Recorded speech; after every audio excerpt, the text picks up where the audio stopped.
नमस्कार। आप सभी का हमारे YouTube चैनल जित साल ट्रिक्स में स्वागत है। और इस वीडियो में हम डेली करंट अफेयर्स के साथ साथ स्टैटिक जीके के महत्वपूर्ण प्रश्नों को देखेंगे। लेकिन वीडियो शुरू करने से पहले अगर आपने हमारे चैनल को सब्सक्राइब नहीं किया है तो प्लीज़ चैनल को जरूर सब्सक्राइब कर लीजिए। आइए हम वीडियो को शुरू करते हैं और आज का पहला प्रश्न देखते हैं। आज का पहला प्रश्न है, हांगजू पैरा एशियन गेम्स 2023 में भारत ने कुल कितने पदक जीता? भारत ने कुल 111 पदक जीता था और भारत का स्थान 5वां था। भारत ने 111 पदकों के साथ 5वें स्थान पर रहा। इन पदकों में अगर देखें तो 29 गोल्ड था, जबकि 31 सिल्वर था और 51 ब्रॉन्ज था। तो इसे भी याद रखिएगा। पहले नंबर पे चीन था 531 पदक के साथ, चीन पहले स्थान पे था। हांगजू पैरा एशियन गेम्स 2023 में भारत के जो ध्वजवाहक थे उनको भी याद रखिएगा। ध्वजवाहक कौन था? तो ध्वजवाहक का नाम याद रखिएगा, पारुल। याद रखिएगा, पारुल परमार इनका नाम था। तो पारुल परमार भारतीय ध्वजवाहक थे। पारुल परमार भारतीय ध्वजवाहक थे। और ये भी याद रखिएगा जो अगला पैरा एशियन गेम्स 2026 में होगा वो कहाँ पे होगा? तो वो होगा नागोया जापान में होगा।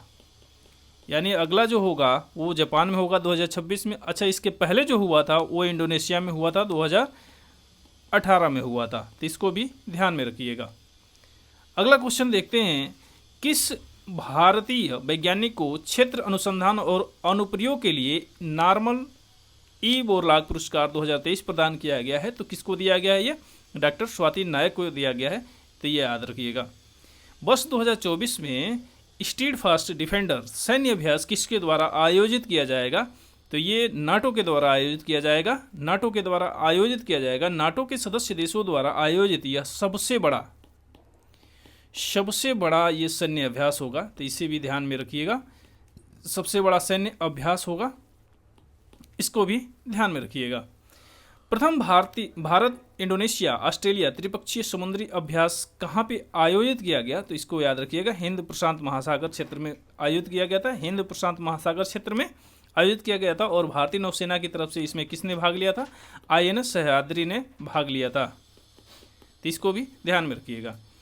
मेलघाट टाइगर रिजर्व किस राज्य में स्थित है? मेलघाट टाइगर रिजर्व महाराष्ट्र के, याद रखिएगा, महाराष्ट्र के में यह स्थित है। और कहाँ पे स्थित है? तो ये सतपुड़ा पर्वत श्रृंखला पे स्थित है।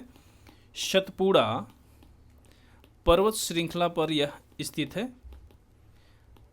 सतपुड़ा की सबसे ऊंची चोटी कौन सा है? तो ये भी याद रखिए, सतपुड़ा की सबसे ऊंची चोटी है, उसका नाम है धूपगढ़। धूपगढ़ महादेव पर्वत पर स्थित है। महादेव पर्वत पर स्थित है, इसको भी ध्यान में रखिएगा। सतपुड़ा की सबसे ऊंची चोटी कौन सी है? धूपगढ़ है, इसको ध्यान में रखिएगा।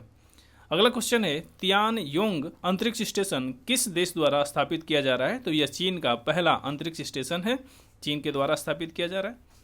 भारतीय पैरालंपिक समिति के अध्यक्ष कौन है? तो भारतीय पैरालंपिक समिति के अध्यक्ष हैं दीपा मलिक। उत्तर पूर्वी मानसून भारत में किस एक फसल के लिए अत्यधिक लाभकारी है? तो याद रखिएगा, यह इलायची की फसल के लिए अत्यंत ही लाभकारी है। उत्तर पूर्वी मानसून इलायची की फसल के लिए अत्यंत लाभकारी है, इसको ध्यान में रखिएगा। इलायची को मसालों की रानी कहा जाता है। इलायची को मसालों की रानी कहा जाता है। अच्छा, मसाला उत्पादन में कौन सा राज्य अग्रणी है? तो याद रखिएगा, सबसे ज़्यादा मसाला मध्य प्रदेश में, मध्य प्रदेश पहले नंबर पे है मसाला उत्पादन में, इसको भी याद रखिएगा। जो इलायची है, इलायची जिंगबेरासी परिवार से संबंधित है, इसको भी ध्यान में रखिएगा। जिंगबेरासी कुल से संबंधित है ये इलायची।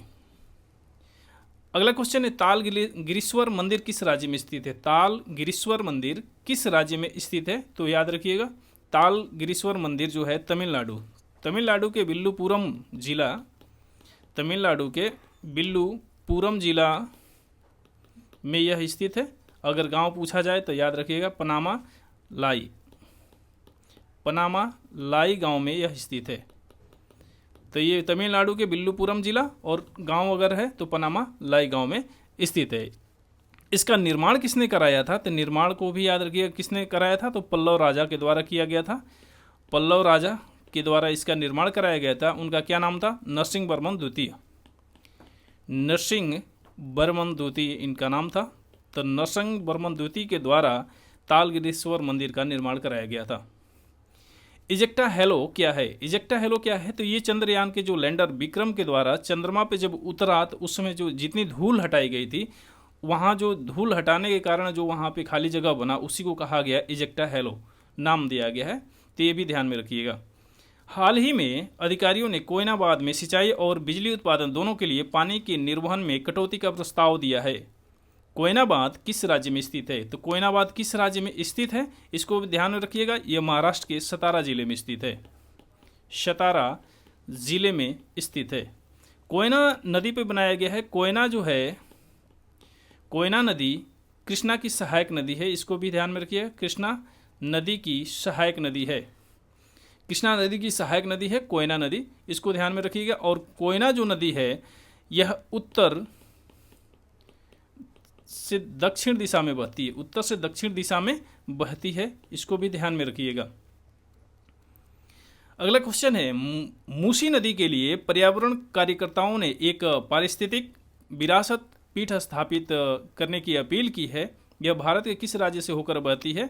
तो यह किस राज्य मूसी नदी बहती है? तो यह है तेलंगाना। तेलंगाना से होकर बहती है। इसी नदी को एक और नाम दिया जाता है मुचकुंद।